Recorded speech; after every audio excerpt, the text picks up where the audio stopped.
Hi, my name is Marin, and I am one of the bloggers for Edgital. Today I thought I'd make a couple of video posts for you about Pinterest, the latest craze in social media.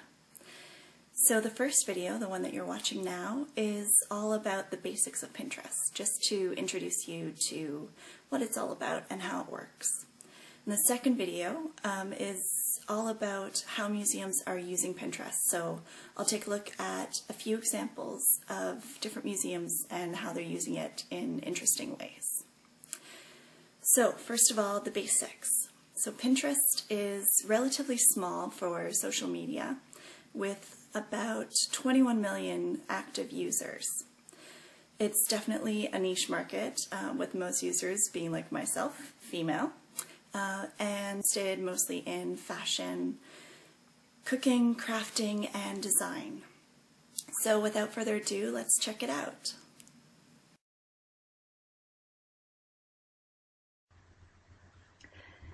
So the basics. We are looking at the Pinterest page of Chris Castle. She's the editor of the Museum Education Monitor, and I picked her page because she's a really great example of what you can do as an individual on Pinterest. So as you can see here, you have the name of the person or the institution whose Pinterest account it is, and a little blurb about themselves as well. You have followers, so Chris has 69 people that follow her, and she's following 90 people. You can create boards, and you can categorize them however you would like. So Chris has categorized her boards according to the various museum audiences. She's looking at how museums represent their audiences through images on their websites. So she has a school group board, homeschoolers, teacher workshops, camps, group tours, etc. Now, on the board, she has 49 pins. So pins represent images. You're pinning images to your board according to the category. So here we have school groups and museums. And as you can see here, you can, I should first mention, we're on my Pinterest account, my personal one. That's how we are viewing this. And it's possible for me to repin this onto my account. So this is one way you can collect your images, is from other people that you follow. That's the reason for following someone, is to get inspiration.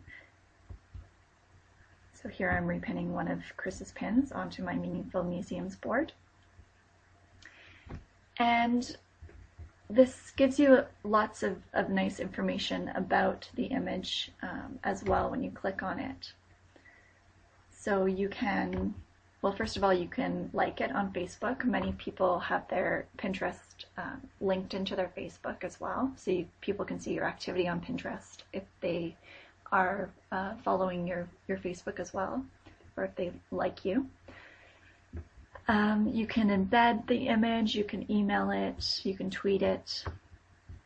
You can see information such as it was pinned 5 days ago by Chris Castle from her website, the forum, so you can see the source of the image. You can add a bit of extra information about that image as well, so it's an opportunity to put more content in if you'd like. And you can see that it was originally pinned by Chris. If she had repinned it like I had, you would see who the original was. And then you can see that I've repinned it, and Sovereign Hill Education has repinned it as well.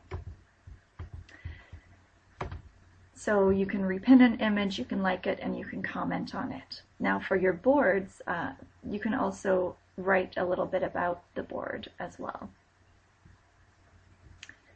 So that's the basics of Pinterest. I should show you, you can grab images, as I mentioned, by repinning, but you can also grab them by using this pin it button from anywhere on the web, any images that you see. Some it has been disabled because of copyright issues, but for the most part you can grab images from around the web and pin it to your boards using the pin it button. Now the way to get to the pin it button is to, once you've created your Pinterest account, you go to About and click on pin it button, and that will take you to this page, and it walks you through step by step how to install the button. It's very simple.